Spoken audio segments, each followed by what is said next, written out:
Sa kawali, maglalagay lang tayo ng 250 ml na coconut cream.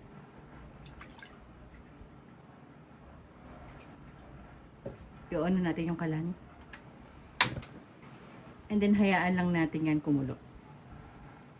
And then, once kumulo na, kagaya nito, halu-haluin lang natin until mag-form yung latik at maghiwalay yung oil nito sa latik. Halu-haluin lang natin. And kung mapapansin nyo, parang nagpo-form na yung latik.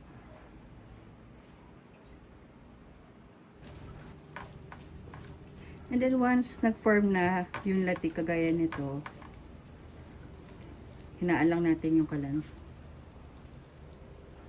And then continuous lang natin yung pagluluto until mag-light brown yung latik.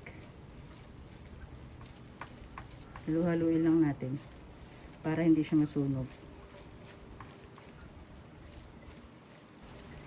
And then once nag-light brown na kagaya nito, salain lang natin para maghiwalay yung oil at saka yung latik.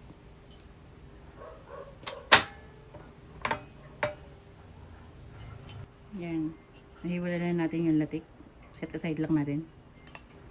And then sa bowl, pagsamahin lang natin ang 2 cups na glutinous rice flour.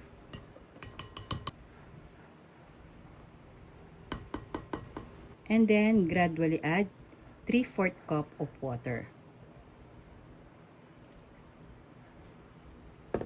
So, malinis yung aking mga kamay.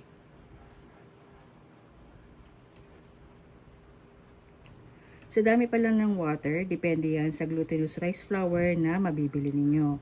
Meron kasing glutinous rice flour na ibang brand na pwedeng mas marami yung tubig. Kaya tansyahan na lang natin. Pero dito gumamit lang ako ng 3/4 cup. Siya nga pala, tips lang, kung nasobrahan kayo ng lagay ng tubig at sobrang lambot ang inyong dough, ay pwede kayo magdagdag ng glutinous rice flour. And then, pag napapansin nyo medyo dry naman yung inyong dough, ay pwede kayo magdagdag ng tubig. Pero, unti-unti lang yung paglalagay para hindi naman masobrahan. And then, nag-form na yung ating dough. Inid lang natin.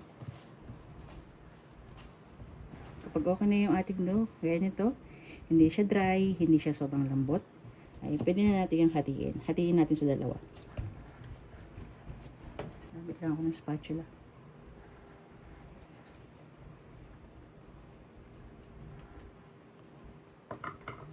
Yan. Then, hiwalay lang natin yung kalahati. At yung kalahati naman, lalagyan natin siya ng violet food color. Or pwede rin gumamit dito ng ube flavoring. Pero mas gusto ko itong plain lang, walang flavor. Para mas magandang tingnan yung ating balitaw. Pero ito pala yung optional lang ha. Kung ayaw nyo na may ganitong kulay, okay lang naman na plain lang ang gagawin nyo. Or pwede ibang kulay kung gusto nyo ng yellow, pwede rin naman. Yan, dagdag lang tayo ng dagdag. Siguro mga 1 teaspoon na ilagay natin dito. Halu-haluin lang natin until makuha na natin yung gusto nating kulay ng ating dough. Ayan, pag nakuha na natin yung gusto nating kulay sa dough, mag-form na tayo ng balls. Nagamit tayo dito ng 1 teaspoon. Lang natin.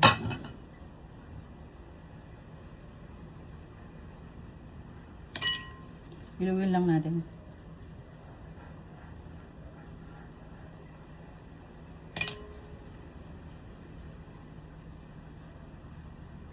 Ayan. And then mag-form din tayo dito sa puti.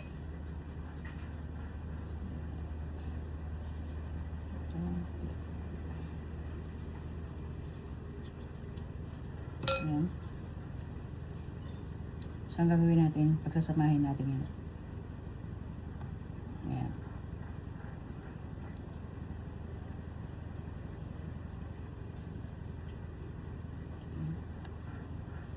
Ayan.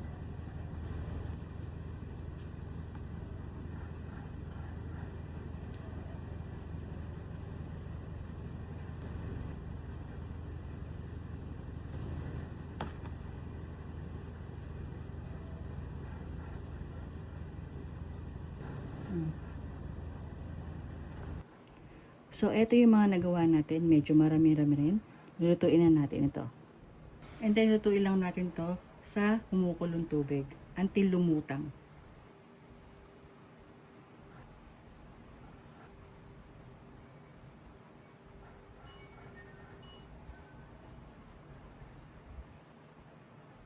And then, hayaan lang natin yan maluto until mapapansin natin lumulutang na yung ating mga palitaw.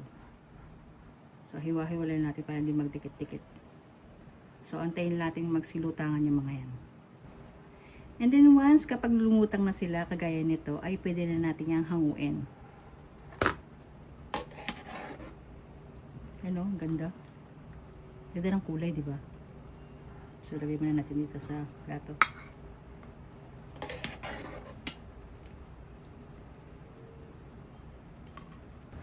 And then, lutuin lang natin yung mga natitirang palitaw dough. Once luto na lahat ng ating mga palitaw, ay gagawa naman tayo ng sauce. Sa kawali, maglalagay lang tayo ng 2.5 cup na coconut milk.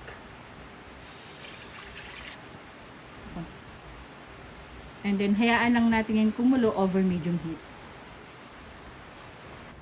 So, once kumukulo na kagaya nito, ay pwede tayong maglagay ng mga panimpla natin. Kagaya ng asukal. So, mga 1/2 cup lang. Pwede nyo dagdagan kung gusto nyo naman medyo mas matamis. And then, maglalagay lang tayo ng konting asin. Konti lang. Pambalanse lang ng tamis ng ating asukal. And then, maglalagay na rin ako dito ng vanilla. Pero ito yung optional lamang. Pwede naman hindi maglagay kung wala kayong vanilla.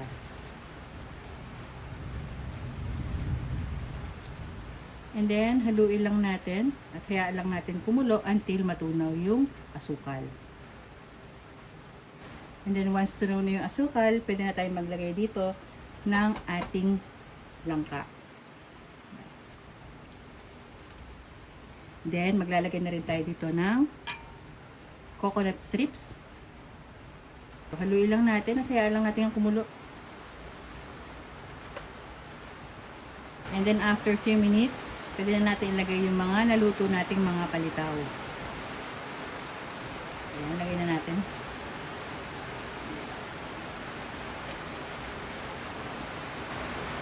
Then, simmer lang natin.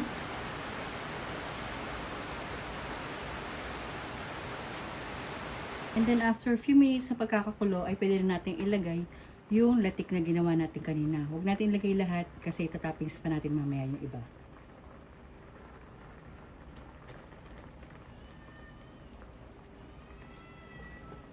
Bango. Iyak na yung alaga. So, yan. Nagtira lang ako ng konti. Kung gusto nyo pala nang maglagay dito ng iba kagaya ng sago, ay pwede rin naman. So, simmer lang natin saglit. And then, pwede na i-serve. Sa recipe na ito, ay pwede rin kayong maglagay ng sago. Yung luto na. Then, pakuluan lang natin yung saglit at pwede na i-serve.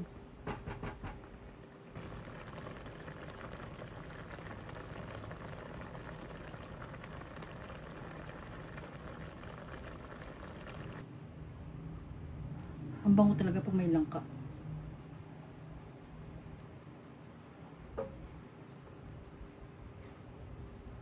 Tikman na natin. Perfecto sa maulan na panahon.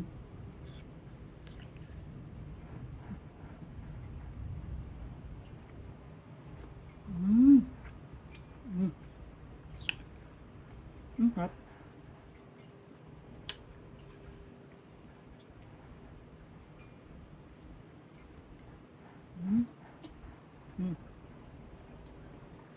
Perfect ang langka. Sarap. Sakto lang yung tamis. Sarap. Gawin.